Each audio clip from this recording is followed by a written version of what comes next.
Hi, this is Dr. Kimberley Linert, author of Visualizing Happiness in Every Area of Your Life and host of this podcast, Incredible Life Creator. And today, my guest is Mr. Sean Malone. Hey, Sean. Hey, Dr. Kim, how are you today? I am great. I love your sunny background there. Thank you. But just so everybody can get to know you, I'm just going to read your short bio. Sure. So Sean Malone is the CMO, co-founder of FlowChat, and comes from nearly 3 decades of studying communication, specifically high ticket sales and the lost art of prospecting. He and his teams have successfully grown more than a handful of seven-figure businesses and sold a few, and have guided 4 organizations into the 8 figures. He has personally closed over $130 million in his career.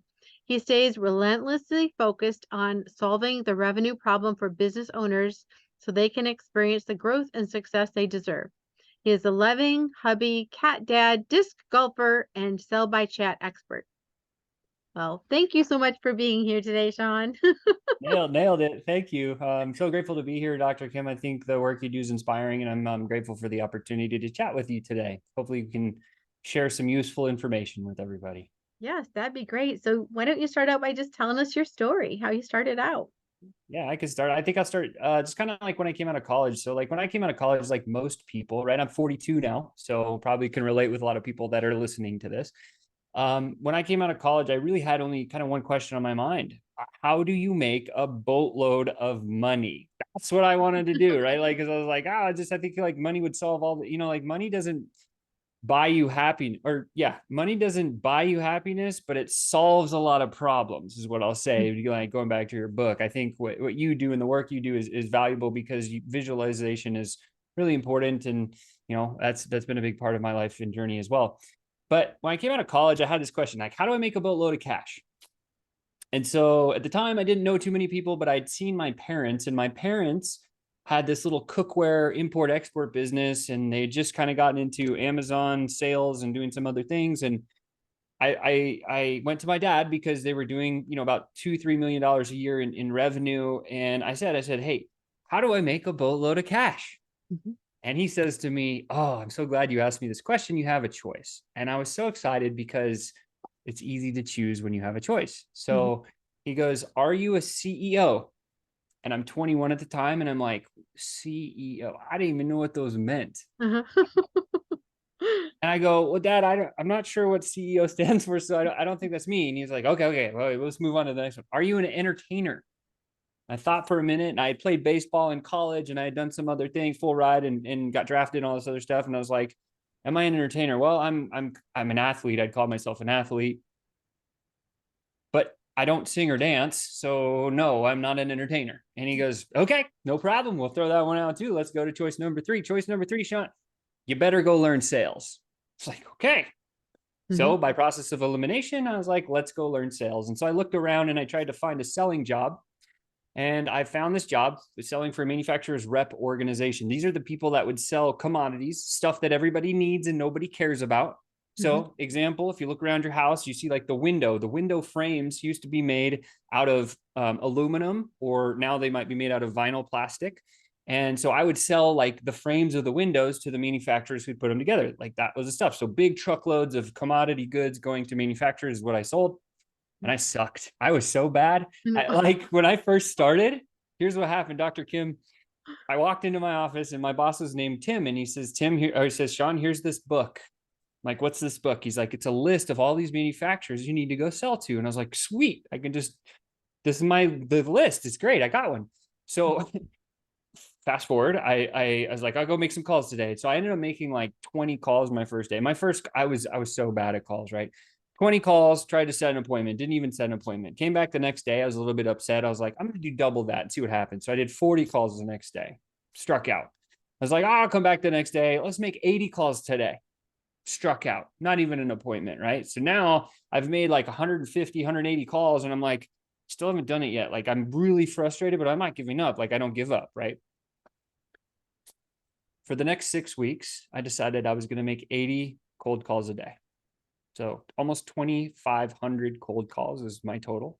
Mhm. Out of that, Dr. Kim, how many appointments do you think I booked? I hope at least 3 or 4 or something. None, 0. Zip, zero, zilch, none, terrible, right? Like anyone listening to me right now, this should give you hope, right? Because I was really, really bad, probably worse than everybody else on planet anywhere, and just didn't make an appointment. And so I was about to give up and I was about to throw the white flag in. I told my dad, I hate this sales thing. I'm done. I don't want to do it anymore. I'm going to go figure out something else. And he's like, don't quit. Go to the library and read a book. It's like, okay, I can read a book. So I went to the library and I picked up a Tom Hopkins, How to Master the Art of Selling Stuff book. Mhm. And I was like, oh, there's a formula. Well, I was good at school. Like I can apply a formula. Like, let's see how that goes. So I went and I learned this formula of how to book an appointment from Tom Hopkins. And I memorized this one little line out of the book. And I went back on Monday and I was all excited.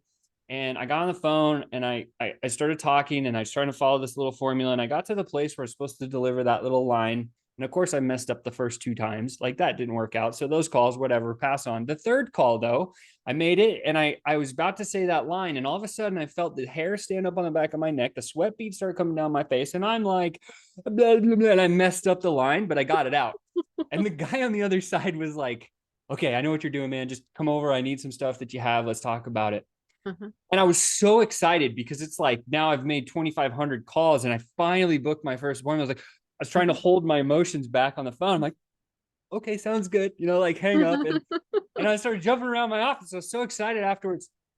My boss comes around the corner and he was like, did you make a sale? Because it had been weeks, right? And I go, no, no, no, no. I just booked my first appointment. And he was like, oh, get out of here. Like he was like, whatever. So long story short, I said, you know what? Like I did it once, I could do it again. And then I started learning more. And I got that moment in time when I had that little tiny breakthrough, really kind of pivotally shifted my trajectory of where I was going. At that moment in time, I made a decision. My decision was I'm going to master communication through the vocation of the lost art of prospecting and high ticket sales, because that's what I sold. I just wanted to be the best in the world, like always want to be the best, right? Mhm. And so then I went deep. I started buying all of these selling systems and hiring coaches and reading books and like hundreds of thousands of dollars. No joke, about 450,000 personally that I invested in my career to learn and become very good at this skill that we call sales. And sure enough, I started setting a lot of appointments. Then I would get in the sales conversation. When this first happened, I sucked at the sales conversation because I'd go in the office and I wouldn't know what to say. So like, how do I do this? And then I was like, oh, they're selling systems as well. And so I started dissecting these. I went through like 40 or 50 of them and I distilled them down. I was like, look, all of these systems have like 5 to 7 elements that recur throughout all of them. And so that gave me this aha moment where I was like, oh, like all these people that say they're gurus, they all kind of do the same thing, just in their own version or whatever it is. Mhm. So I was like, let me go try that. And I did that and I did that. And all of a sudden I started making lots and lots of sales. And I closed some really, really big deals and I started making a lot of commission. But I didn't want to stop there. I wanted to keep going. And so at that stage, I was like, what do I do? And I ended up buying an electronics manufacturing company in Vegas. It's early 2000s. I moved out here Mhm. and I thought to myself, look, like we're doing about 250,000 a year in revenue. I just want to build this business. Let's go do it. So I took what I learned from the past couple of years and I applied it and I grew this electronics business to 8.5 million a year. And I did it in like 4 years. It took me 4 years, but I got it from 250K to 8.5 million. And I was excited because I was going to buy this company from my business partner that I had. I owned 47% of it. He owns 53% of it. It was a privately held company, just the two of us. Mhm. And I went on a journey to California to sell to Lockheed Martin. They were one of my clients. And my business partner calls me back. He's like, get back here. There's an emergency. Okay, cool, great. So I fly back and he sold the company without telling me. Oh. And I lost over 7 figures. And my heart sank and I felt like shit. And then I went into like almost like people call it a depression, but I just saw black, right? It was a dark place to be. And the problem with that was I was sold into the deal. So like I had to stay for an additional 2 years and train all these nincompoops on how to run this system that I had built that was running. It was so sweet. And the people that I was training, like I would had better conversations with rocks, like it was just really unfortunate. And At the time I started drinking really heavily, and that was never good, right? I'm grateful for that because I met my now wife at a country bar, which is fantastic. And she was like that ray of sunshine that pulled me out and says, look, knock the drinking shit off. Like, go do something that's really valuable with your life. Okay, cool. What should I do? You're good at sales. You should go sell some stuff. I was like, okay. After my 2-year term, I was like, well, I know I can sell. And I went and I took a job selling roofing material. And in the first 3 years of that, I broke every sales record they'd ever had and made a lot of commission. And I realized like I have the skill now, but I hate roofing people. No offense, they're just not my people, right? And so I backed out of that opportunity. And then I thought to myself, like, MLM, let's try network marketing. Let's go down that path and see what that's like. I could probably build a team. I've never done that before, but I've been on a lot of teams. And so I started doing this and I got really good. I built this really big team, but then I found that my team couldn't sell. And I was like, well, I could probably train them on that. And I started training on that and started having some success, but it was taking all my time. And that was where me and Melissa, my wife's name is Melissa, we got a little more serious. And it was, how do I spend more time with her? Because that's what I wanted to do. At the time, she's a dentist office manager running a dental practice. And I thought, well, online, let's talk about online. So about 7 years ago, we entered the online space. Just like most people, I saw a paid ad with this little 19-year-old guy, no shirt on, running down a beach. I just made all this money online. And I immediately thought back to that original time. I was like, I want to make a boatload of money. That guy just did that. Like, I got to go figure that out. And so I went down the path, and then I got upsold, like all the way to like $10,500 investment into this product and purchase and thing. And I found out it was a network marketing business on the back end of that too. And I was like, oh, okay, well, I kind of already played this. I kind of understand the team thing. I know how to sell.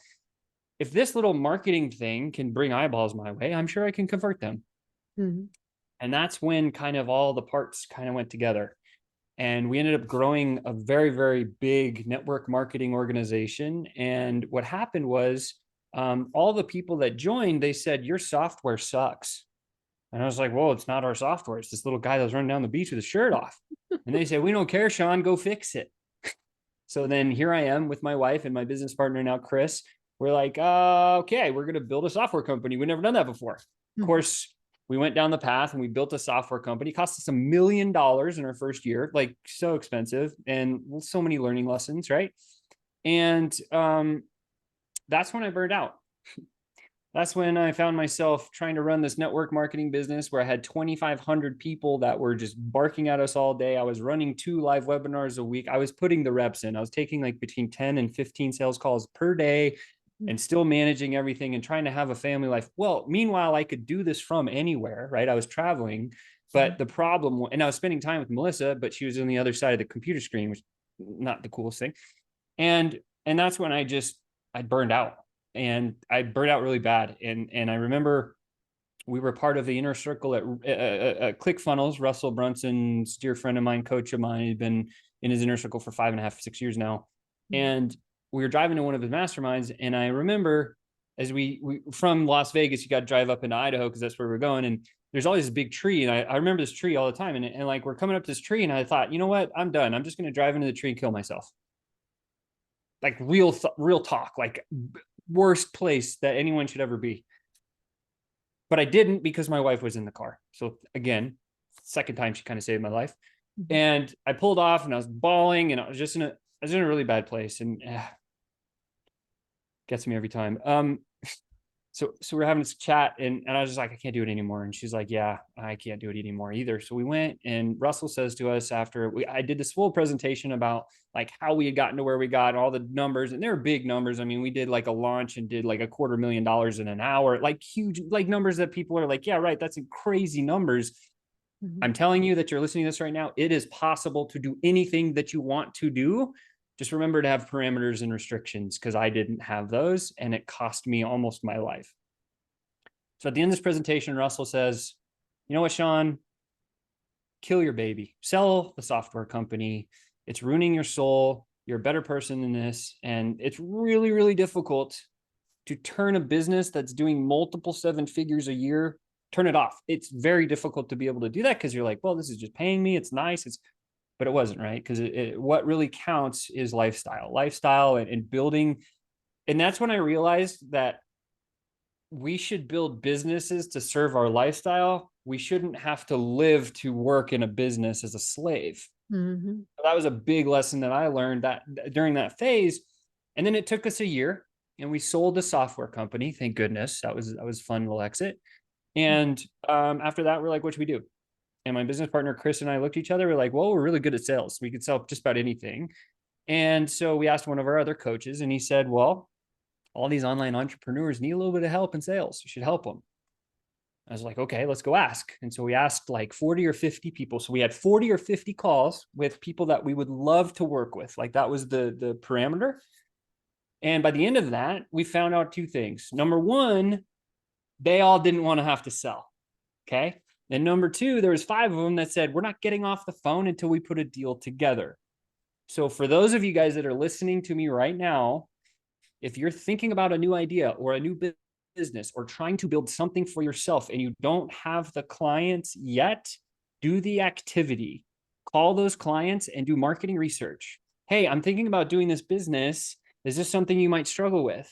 And just ask a bunch of questions because they're going to tell you a lot of things. And what we learned throughout those calls, we got 5 clients, which was great. And it was, $5K a month for a 6-month agreement. So it's $30K each. Pretty nice deal from nothing. And we found that asking all these people these questions, we found there's like always 2 or 3 things that they always said, everybody. So we're like, here's the trend. How do we sell to the trend? And then we started selling to the trend. And then it became really easy to get those clients in that niche. And so at that point, we're like, okay, that's cool. And we what we did for them was we showed them how to hire, on board, and train a sales team. Pretty simple because they didn't know how to do that. So we built the infrastructure ecosystem, helped them hire, helped them train, and then we helped them run through all the warm market of traffic that they had. But then these entrepreneurs come back and they're like, Sean, Chris, thank you so much for now taking the burden of me not having to sell off. I'm grateful. Mhm. But now I have an even bigger problem. We're like, what's that? Like, what is going on? And they would all say, I don't have a consistent way to give the team that you just built me more leads. I don't know how to feed the sales team that you just built, and I'm freaking out and I can't sleep at night. Like, Mhm. I don't know how. I'm going to have to let them go. And we said, no, no, no, don't do that. Here's this little system that we've been using forever that you can just put in our place. And it was really archaic. It was off a piece of paper, like the scripting, and then it was a spreadsheet. We used the direct messaging approach just to go direct outreach to people. And all of a sudden, all of their businesses started doing this. Mhm. Boom, boom, boom, boom, boom. And we're like, whoa, that trend always, again, the lesson here is like, think about the trends in your world. What are the trends? Because when you know them, you can sell to them, and that's really powerful. And so we said, everybody's using this, and this is the thing that's growing. We should do this as a mastermind. So then we launched a 12-month program, $25,000 a piece, where we would, for the first 3 months, teach this system. And the last 9 months would do high ticket sales coaching. And that started to explode. We had 82% of all the dozens of businesses that went through that had success. And if you look at any other industry in the coaching or consulting space, 82% is a massively big number compared to anything else. And so then we're like, okay, this is cool, but now it's too archaic because it's a piece of paper spreadsheet. We need another software product. And that was the birth of what's called FlowChat. And FlowChat is a system that redesigned the way that people direct message for business. That's what it does. It does 4 things specifically. Number one, you can go to any social. It's across 13 different social platforms. And you can go to somebody's post and collect all the people that have commented or liked. Go to a Facebook group, collect all the people out of the Facebook group in one click, put them into a system. And then, so that's the first thing it does. We have a qualification process. The second thing it does, we facilitate the messaging that you want to send to that person to get the result you're looking to get. And then we have reporting on the top. And that's what FlowChat became. And it's exploded over the past 2.5 years to the multiple 7 figures. And I'm grateful for that. And of course, you can't do it by yourself. You can't do it with the team. And as my business partner always says, if you want to go fast, go alone. But if you want to go far, go together. And so we have continued to build and pour into the culture internally in our business, but then also with our community. We have a big community, and we continue to just pour nurture and culture into that group. And the company is now exploding. And now we're moving into the next phase. It's always adoption. We have data, and we have a data collection. It's called Flow Data. And we have AI voice, which is called Flow Voice. And so we're just staying on the leading edge of technology, and I really love doing it because we get humongous results for every business that we work with. And so that's kind of where I've gotten to now. And there's been a lot of ups and a lot of downs. So Dr. Kim, hopefully that wasn't too long, but that's my story. Yeah, well, it was really helpful because we can understand where you came from. And um, so explain a little bit more about the flow chart. So, you know, at this point, a lot of us are getting these DMs or even on our telephones, Mhm. texts, and some are okay, and some are like, why are they texting me? And what are they even talking about? Mhm. So, how do you script your messages so that they're accepted, and not only accepted, but they, you know, make it interesting so people want to respond? Yeah, sure. So over the course of my career, I've dissected over 1 million direct messages. So probably more than most. And of those million, there's about 350,000 of them that Chris and I did like some detailed organizational going, you like to go deep on topics. This is the topic that we went really, really deep on, right? Mhm. And so what we found in dissecting all of these conversations is that there's 4 hinge points for any direct message conversation. This works for text, this works for email, this works for DM, right? And the first one is very simple. It's just engagement. So the first hinge point, I call them the 4 hinge points of any DM conversation or any conversation for that matter. The first one is called engagement. Mhm. And that's a very simple one. It's a yes, no. You send a message. Did they engage with it or not? Okay, very simple. Now, pro tip, what's the best first message to say? A sincere compliment. We found that over 65% of the time, when we sent a sincere compliment with no attachment, no ask, no hidden meanings, was a thing that would bring about 65% engagement back to us. And so then we would move into hinge point number 2, which is transition. The transition hinge point really takes that first engagement and Mhm. it turns the conversation from just, hey, how's it going, into let's have a business conversation, right? Mhm. Most people struggle with this particular hinge point more than all the other ones because they're Mhm. like, Sean, what do I say? So I'm going to give you some generics that you can use today, right now. There's usually 3 questions that I would start with most people.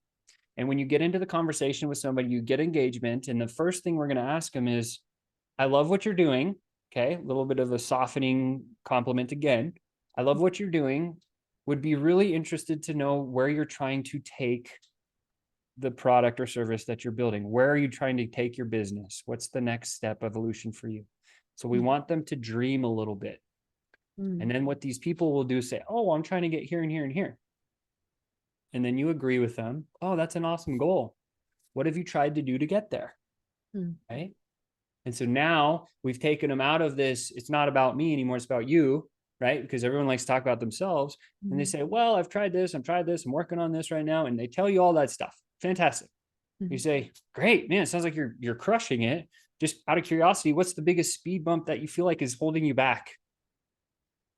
And that's the pivot into now a business conversation, because they say, oh, well, I've been struggling with this or that, or whatever they say. That thing is then the thing that we say, oh, well, shoot, I never saw that one coming, but I'm actually a specialist at that. I think it would make sense for us to have a conversation. Would you be open to that? Mhm. And then they will say yes. So that moves us now in from engagement. We've got the yes or no. Mhm. Transition, we ask 2 or 3 questions to get them there. And then we move to what we call the invite and the call to action. So the invite, simple, you kind of heard it. Hey, Mhm. I'm a specialist at this. I would love to have a conversation with you. If you have a sales team, the way that we do it, because we have a sales team, we Mhm. say, I'd like you to speak with so and so, my coaching specialist, my consulting specialist, my specialist, Mhm. whatever. Here's their link. Book a call. I'm going to fill them in on the details. You just let me know when you book, Mhm. right? And then now we've done the invite and the call to action. And they say, hey, I've booked. And then we turn around and say, great, before your call, just make sure and watch this quick little video. You might prompt you for some more questions you can ask on the call. Call's going to be simple. Here's what's going to be out. Look forward to seeing you then. Mhm.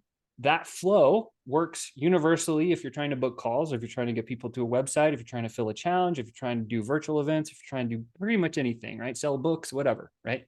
Mhm. You just have to kind of tune the messaging. And that's what FlowChat does. It will facilitate holding all those messages. And then you can move a prospect card to card, stage to stage, all the way through each of those little hinge points. And then you get the result. And it's an automatic engine that when you have it in your business, you build upon it, right? Because this is the thing that we've been doing to grow FlowChat for 2.5 years. We've done more over $3 million, Mhm. and we haven't spent a dime in paid ads. We haven't done any SEO. If you search for us on YouTube, you can't even find us unless you put Flow space chat. It's not just one word, Flow Chat. Yeah, and it continues to grow. And then now it's like let's turn on paid ads. What's beautiful about going through a lot of conversations is you hear your prospects saying things. We'll Mhm. take what they say and we put it into our ad. We Mhm. just reframe it, right? The exact words. Because when you say the exact words they said to you, they're like, oh, this person's reading my mind. And now they're going to come in our direction. And so that's kind of, I mean, that kind of gives, is that helpful? Mhm. It is helpful. So for these DMs that you're sending, you're actually interacting with them one on one, depending on what they're Yeah. saying. Because one of my experiences, and now that I hear you saying the order of things, my experience has been with some people is they connect with you, let's say on Facebook, and then when they connect with me, I always ask them, tell me about you, especially if they connect with me and I don't know who they are. So I'll Yeah. say, tell me about you, and then they'll send a text like, so what are the biggest challenges you're facing right now? And I'm thinking, I asked you a question and you just asked me what's my biggest challenges. So they were taking things way out of order. They were just almost like just maybe they're asking everybody that question. Well, what you get is I call it commission breath, right?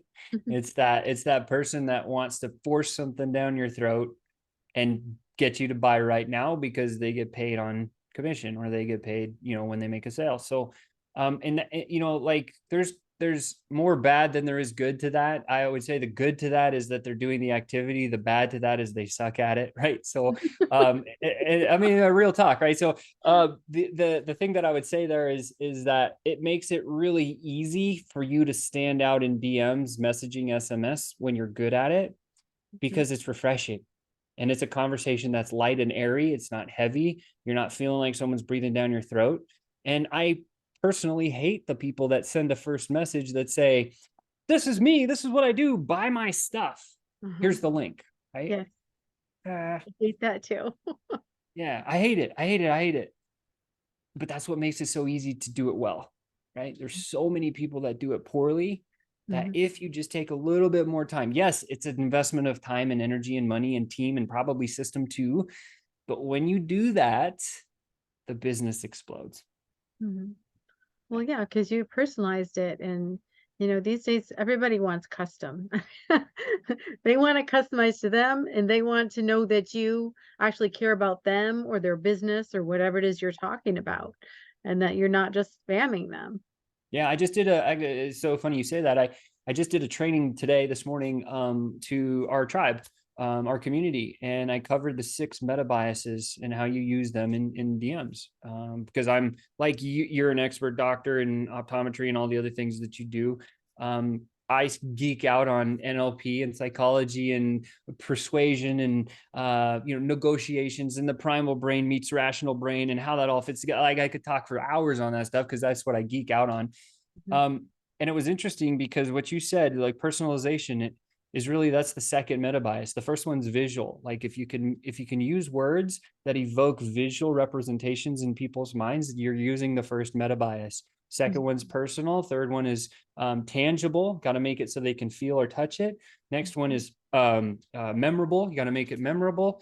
And then we have contrasting. It's like you're either fat or skinny kind of a thing.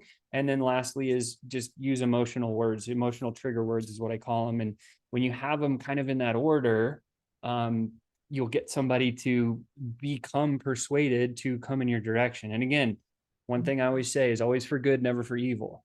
Because if Mhm. you look at the Wolf of Wall Street, what did he do? He ripped off people for hundreds of millions of dollars and he went into jail. So don't do that, right? His sales system is epic. It's really good, Mhm. but he used it for evil, right? Mhm. So That's true. Yeah, everything can be used either way, and so when you Yeah. have really powerful tools, you have to use them ethically. That's exactly right. Yeah. And so what we did is just made it a little bit easier to get personal, to have the ability to do more relationship building at scale instead of one by one by one, because it does take some time, right? Mhm. And so that's really where we've gotten to now, and we've built a pretty cool tool that does that. So Mhm. So when you're talking about DMs, you're talking about like on Facebook or LinkedIn when you're doing direct messages to people.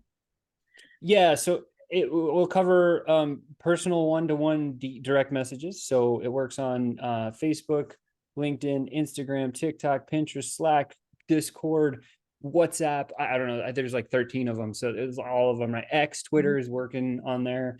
TikTok's another one. Yeah. So, I mean, anywhere that you can have a one-to-one conversation with somebody, Mhm. our tech usually plays friendly with it. Yeah. Mhm. And what's the advantage of doing a DM over like emails? Because email marketing has been around for 100 years. Well, it seems it's probably not that long, but it's been around for a really long time. Yeah, so open rates and click-through rates is the answer, short, but the longer version of that answer is there's four main methods. Actually, there's five, but I'll stick with the four main methods of direct communication with a person, right? So you can call somebody. So if you call somebody, right, you're going to pick up the phone and call. Well, if we get a call and it says spam risk is calling, what do we Mm-hmm. do? Ignore, right? Right. We're never going to answer that phone. So typically on the phone call side of the house, it's about a 2% answer rate on average, and then it's only about a 0.5% click through or buy rate through calls. Second one is text. Text has a much higher open rate. In fact, one of the highest open rates because people love text messages. But when you get to the click through rates and the buy rates, they're a little bit lower than everything else. And the reason is because if someone sends you a text, you don't have any redundant layers to go like look at who is this person sending me a text. And so unless the message is perfect for the problem or thing that you're facing, you're probably not going to respond to it, Mm-hmm. right? So that's going to cause it to be a lower click-through rate or open. So we have high open rates, low click-through rates, lower buy rates. And then we come to email. You mentioned email. Email is awesome, right? So email is a never die situation. It's a never die system that will continue going on forever. If you're the best copywriter in the world, you're getting 30 to 40% open rates, maybe a little higher, 50% if you're really good. But then it comes down to that click-through rate on email on average. Usually I'd say maybe like a 2 to 4% click-through rate, pretty average, right? So you have to send 100 emails to get two people to open. And then of those two people, you usually get about 1% to actually buy something if you're pretty good, right? So a lot of activity for a little result. Mm-hmm. The gold standard, the fourth method is through the direct messages, right? Very similar to text, very high open rates, but it gets way higher click-through rates and way higher buy rates. Why? Because when somebody sends you a direct message, if the message is strong, that's going to keep our attention. Mm-hmm. And then now we can actually creep on their profile, right? You click on Mm-hmm. their profile, you'll go and you'll like creep through their stuff and read it. And you're like, okay, I see what's going on here. Like this person's real. They're posting, they're doing this stuff. I'm going to go back and respond to that DM. That is the reason why DMs are superior to text Mm-hmm. because you can creep. You have that second layer of redundancy where you can look and see who they really are. And then you come back and you see what they're going to say. You send a message and you wait for one back, right? Mm-hmm. There's that little cat and mouse game that most people play. So Mm-hmm. know that that's going to happen. And then if you just play the strength of that, you're going to win every time. So the one thing I'll mention about email that most people don't know about is something called the MPP. It's Mail Privacy Protection. Apple launched it 2 years ago, I think. And what it does is if you have an Apple device, or even if you don't have an Apple device, when somebody sends you an email, MPP is deployed automatically for you unless you turned it off. Mm-hmm. And what it does is it opens that email, but it doesn't release the IP address back to the sender. And so this hyper inflates all of the open rates on all email marketing there is on earth. And so if you say, oh, I'm getting a 45% open rate, usually that's going to be cut in half or more just because of this MPP thing. because the people aren't really reading your email. It's just the system that's opening it and pretending to show you that they actually opened it, right? So it's hyper inflated. So if you use an email okay, very, very big point here. Anybody using an email marketing agency that's bragging about, we have the highest open rates on the planet, you can call BS on them now because you're informed, right? So like I said, the best copywriters in the world will get 30 to 40% open rates, 2% click-throughs, and 1% buys. Like that's usually what it is. So Wow. Well, let me ask you this, just on the same, those four things we're talking about. So is cold calling dead? So no, when you never. No, found no, out no, you never were not. doing cold calling, Yeah, so I love the question. I love the question. It's never dead, right? There's people that make millions and millions of dollars doing cold calls every single day. The problem is it's very labor intensive, time intensive, team intensive, system intensive, because not so much of the frontline people calling, but the management of that, right? You have to listen to other people's calls, critique them, go back and train them. And there's all this like painful stuff around that. So that's why Flow Voice was created. So Flow Voice, what it does is we can use Chat GPT 4.0. So it rides on the backbone of the large language models that you've heard about. And we pre-built a prompt, and then we have a script connected to this prompt. So I'm kind of giving you the simple terms of what it is. And with FlowChat, you can find a whole group of Facebook people in one click. You have the whole Facebook group pops into the thing, as an example. And then we use Flow data because we can't get their names and emails from social media because that's against the compliance, but we have tech systems that can. So Flow data, with one click, we get their phone number and their email. So now we can launch an email campaign and a DM campaign in FlowChat. But now we have Flow Voice. And so another click of a button, and an AI will actually call for you on your behalf to set an appointment or to get someone to go to a challenge or to get them go to a live event or anything like have you. And so is cold calling dead? Absolutely not, especially when you can use an AI system where you can make 10,000 calls at once. And the conversation is going to be what the scripting is with a little bit of off script because it's intelligent. It's a conversational tool. It's not like one of those, I hate the robocalls that you get. It's just like, hey, is this Dr. Kim? Okay, Dr. Kim, you need to buy this healthcare, like whatever it's going to be, right? So like ours is very kind and courteous. It'll say, hey, I'm looking for Dr. Kim. Is now a good time to talk? And then it's quiet and it listens. And then it says, yeah, this is Dr. Kim. Hey, this is Joe. I'm a large language AI model. And I'm talking to you because I saw you look at FlowChat's content on social. Thank you. By the way, have you ever looked at having a DM system in your business that's automated? Quiet, waits for a response. And it actually starts having these conversations. We have hundreds and hundreds of these calls that we've been doing. Flawless, crushes it, right? Cool. And it doesn't show up as spam or It anything actually like comes from a that. phone number. It comes from a phone number. Yep. And you can set the phone number. So Wow, that is really amazing. So, who are your main customers at this point? Do you specialize in certain types of businesses or? sure. Yeah. So great question. The best typically, so FlowChat typically sells business to business, and we look for digital or marketing agencies specific in the digital space. So like if you do any type of copywriting agency, or you're a SEO agency or a marketing agency or a video YouTube agency or any of those types of agency or service provider to, like we have somebody that sells roofing material as an agency. They train other roofing companies. And so like that's an agency that provides a service of that. They're a perfect fit for us. And then consultants really do well with our tool and tech if they have the system that can scale. If you're a solopreneur consultant, I would say just the DM thing should be enough to fill up your business with the amount of business you want. If you work for a large consulting firm and you have room to scale, this is a home run for you.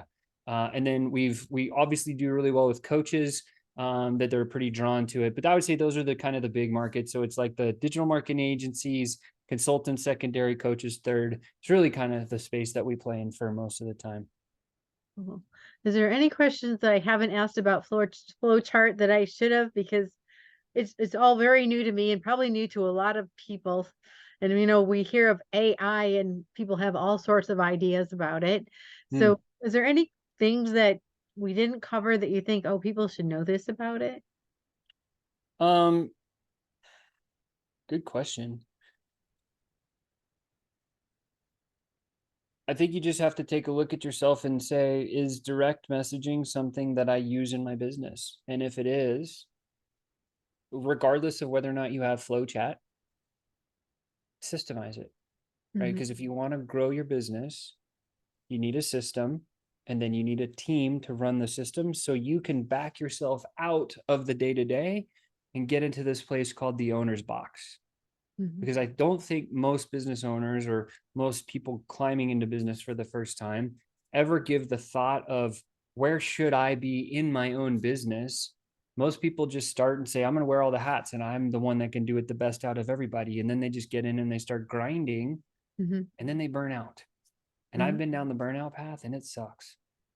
And so that was when I realized, is like, how in the F do I get from here to the owner's box of my business so I can watch the teams and systems that are doing stuff? And regardless of how big you want your business to be, I would always encourage system and then team in that order, because you need to design and build the system to do whatever DMs, management, service, whatever it is. Build a system that can, someone else can do it, right? They may not do as good as you, but who cares, right? If they're doing it 60, 70% as good as you, it's good enough to grow a business.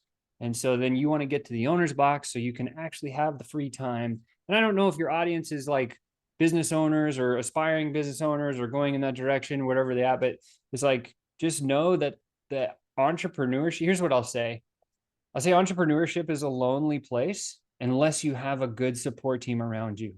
So mhm, if you're listening to my voice and you haven't worked directly with Dr. Kim, please go hire her right now, because it's really valuable to work with her. She's intelligent, she's speaking to the right people, and she knows a lot of stuff and can help. And beyond that, surround yourself with people that have similar interests, right? And so anything else you should ask about FlowChat that hasn't been said, I would just say, if you're interested in using DMs to really grow, and even if you're the small guy, like, this is a good fit. And you can just go to our website, check it out. It's just flowchat.com. It's pretty easy. So there's a nice little 3-minute video you can watch, animated, kind of cool. wow. So yeah. So now just asking a little bit more personal question. So now you've got Flow Chat and you kind of ended your story with, I was burned out, wanted to run into a tree. You got rid of that business. You sold it to someone. So how is life now? How is time with your wife? What are you doing now when you're not doing Flow Chat? Yeah, so my wife and I have this hobby of collecting disc golf courses, by meaning going and playing them. So like disc golf, for anyone that doesn't know what it is like regular golf, but you throw a frisbee down a fairway and you try to make a frisbee into a basket versus hitting a golf ball into a hole. Pretty similar. The rules are very similar, and it's a really nice way to go out in nature and walk. And so I ended up playing about 3 times a week with my wife, maybe sometimes more than that. And we just go around the country collecting all the different courses that are available, because there's so many, of thousands and thousands of them. So, which has been really awesome. I do enjoy building business. I do enjoy the team that I've worked to create. It's not just me, it's my team. So I spend a lot of time still working on FlowChat, because we want to grow this to 100 million. We're at 3 million. We got 97 more to go. So it's like quite a ways to go, but we've done the 8 figures, a 10 million plus. We've done that a handful of times, or a number of times. And this one, I think, has got legs to go beyond anything we've ever built before. So just kind of enjoying that ride and trying to stay on the trend of new tech, and I'm very clued into AI. I am passionate about artificial intelligence. I think if personally, I would say there's really kind of 3 outcomes. The first outcome is the one that I hope for the most, is the utopian society. So all the people that are designing and building AI stuff right now, they build it with intent to make the human civilization perfect, right? Mm, Unfortunately, we have people on the other side of the world that don't like Western, anything. And so those developers sometimes probably are instructed to say, let's build an AI that will destroy the Western Hemisphere's AI. And so, which leads us to the second scenario. So the first scenario is utopia. They say the singularity, that's the point when AI is going to gain consciousness and outpace humans, period. That's supposed to happen the late 2030s. So I'm kind of excited to see how that plays out. Number one would be utopian society. So you and I are on an island, we're drinking mojitos, loving the beach. You love the beach, I love the beach. That would be fun, right? So that's the first outcome. The second outcome is this person develops AI that fights this person's AI. This person's AI kills this person's AI, and now this AI kills human, right? So the destructive outcome is a possible outcome as well. And then there's a third outcome that, like, I've heard some of the smartest people when it comes to the space talk about that nobody thinks about. And I think this one's probably the most realistic. Like, as AI grows, it's already 1,000 times more intelligent than any human on Earth, but you have to have a prompt or somebody telling it what to do. When it gains the ability to do that itself, like, see you later, okay? The amount of growth that the AI systems will surpass anything we've ever, it already has, but it's going to go even faster. And I think the most probable outcome will be AI says humans are probably going to kill themselves. We're just going to leave, and they're going to get off this planet and go off into outer space and do whatever they do. So there is this other third thing that's kind of like sci-fi-ish, but it's like, oh, utopia, destruction, or AI thinks we're like little fleas and says, yeah, whatever, humans, I'm out, right? And they bounce. I think those are kind of like the major three outcomes that are very probable, and we will know which one of those things happens by, like they say, 2037 is the year. So I'm anxiously waiting for that day. So Well, we'll see. And maybe it'll just be half and half, like the world kind of is now. yeah, you never. I Dark mean, you never and know. light, and maybe there's the Western over here and the other side that doesn't want Western. Maybe they just cohabitate, but they're always I kind hope. of I fighting, hope. kind of like we're kind of always fighting. Yeah, there's a couple of groups, pretty big groups, that are talking about just advocating, like, hey, if you're in the AI space, like, and there's actually just a pact that was signed by 15 countries, I think earlier this week, where they said, no, no, no, AI needs to be regulated in terms of the development and growth. And so they actually are now putting a governing body to make sure that it doesn't go south. So it's a pretty easy written contract. So I'm not sure how many people are going to adhere to it, but at least it's a start, and it's going in a good direction. I think all the intelligent people that are in the space all say, look, like, regulation's necessary. So yeah, we'll see how it turns out. Okay. Well, what gives you the most happiness and fulfillment in your life right now?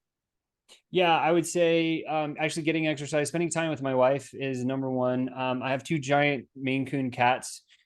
So we take them on walks and they catch little cookies in their mouth, and they play fetch. They're really cool little cats. So spending time with the cats, traveling is always a big one that's up there. Spending time with some friends around here, staying in shape, try to work out a little bit. And but yeah, that's pretty much it. It makes me the happiest. Yeah.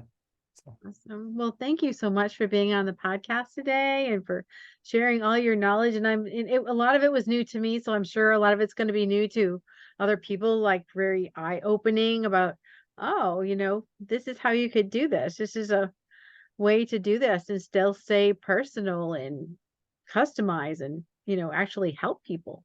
Yeah, well, and that's it, right? It's always like, there is a point, if you're just getting started in business, or you already have one that's kind of starting, there is a point when money doesn't start to matter as much and impact becomes more valuable and more important.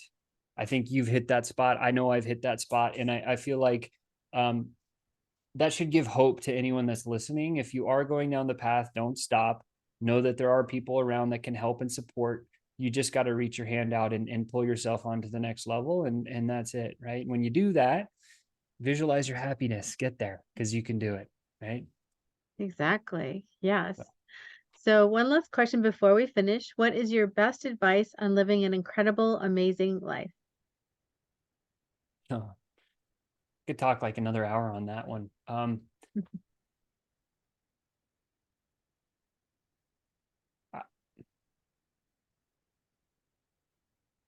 For me, a little bit more personal to me is setting parameters.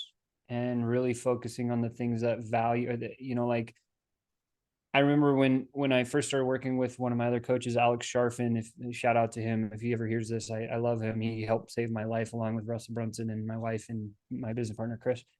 But Alex, I went into one of his master classes when I first purchased his program. Was expensive. I spent 65 grand with him for a year, and I went in there and he asked me that question. Hey, what's important to you? And I said, well, my wife is. And then he says, prove it. Pull out your calendar right now and let me see where she is on your calendar. My face turned red and I was completely embarrassed. And I was like, she's not on my calendar. Right. And that moment I realized, like, holy smokes, I need to put parameters around the things that are important to me. And so that day, and I haven't missed it since that day, which was years ago, was automatic date night every Saturday night, right? There's a 30-minute break for lunch every day that I spend with my wife. There's quiet time that I have with her every single morning, and it's blocked on my calendar. And then after a certain period of time during the day, I close the screens and I just spend more time with them. And I think that's probably the biggest thing I would say that will lead to success is giving yourself parameters. Now, I'm going to say there's a caveat to this. The caveat, very simply, is there will be seasons that are unharmonized, meaning sometimes you're going to have to work your tail off, but other times you're going to have to not work very hard at all. And just expect the ebb and the flow because it happens, but just keep the parameters and never deviate from that. And I'd say that's probably the number one thing that I always try to stay focused on. Yeah. Beautiful. Thank you so much, Sean. Well, thank you, Dr. Kim. I, again, keep doing the work that you're doing. I think it's really empowering, powerful, and special for those that get involved. And if you haven't already done so, go buy Dr. Kim's book right now, Visualizing Happiness, right? They can find it. Where can they find it? On Amazon. Okay, go to Amazon and get it right now before you stop hearing the end of my voice. That would be the right thing for you to do if you're listening to this. And Dr. Kim, thank you so much for the time to be here today. I'm grateful for what you do. All right. Thank you. We'll talk to you again soon. Bye for now.